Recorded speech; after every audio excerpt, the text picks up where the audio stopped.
Welcome to Discovering the Book of Mormon through Science and Exploration.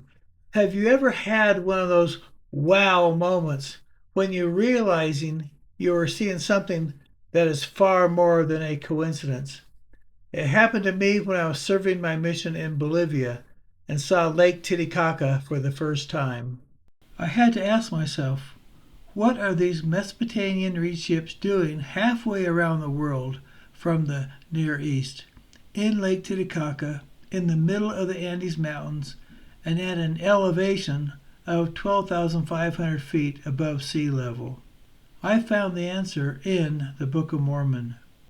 Twin-peaked reed ships were invented in Sumer in Mesopotamia. In my book, Discovering the Amazing Jaredites, and in our video, the Jaredite ships, I show examples of these ships and how they match the description in the Book of Mormon of the ships the Jaredites built and then sailed to the New World. I also showed that the only civilization that existed in all the Americas during the early Jaredite times was at Caral in Peru. Caral was an advanced civilization that has been dated to roughly 2700 BC.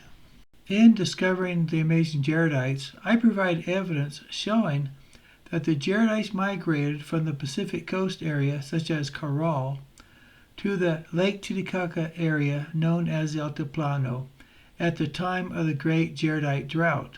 It appears that they took their shipbuilding skills with them to Lake Titicaca.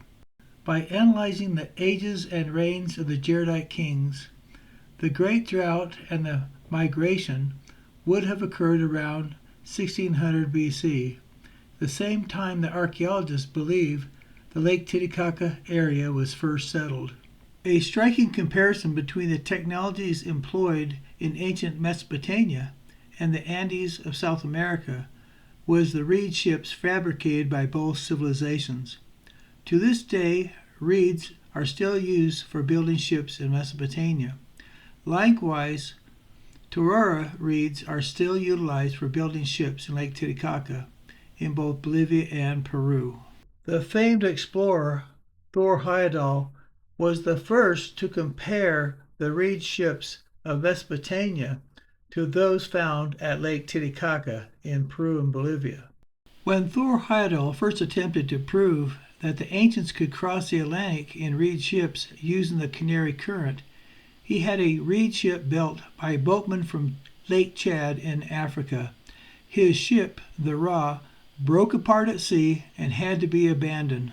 On his second attempt to cross the Atlantic Ocean, Thor Heyerdahl employed Bolivian shipbuilders from Lake Titicaca to construct the Ra too. He did not use shipbuilders from Mesopotamia or Africa, but from Lake Titicaca. The skilled boatman from Lake Titicaca constructed the Ra too, which succeeded in reaching Barbados. Another obvious comparison can be seen between the reed fishing boats still used in Iraq and the reed fishing boats still used at Caral, the original home of the Jaredites in Peru. The similarities between the reed boats of Mesopotamia and Peru are remarkable, down to the reed animal heads placed on the bows of their boats. Discover more about the Book of Mormon by subscribing to this channel, or you can visit our website, christinperu, that's one word, .com, where you can learn about our books and our annual tours to Peru, where we will visit Lake Titicaca and see these amazing reed ships. Thank you.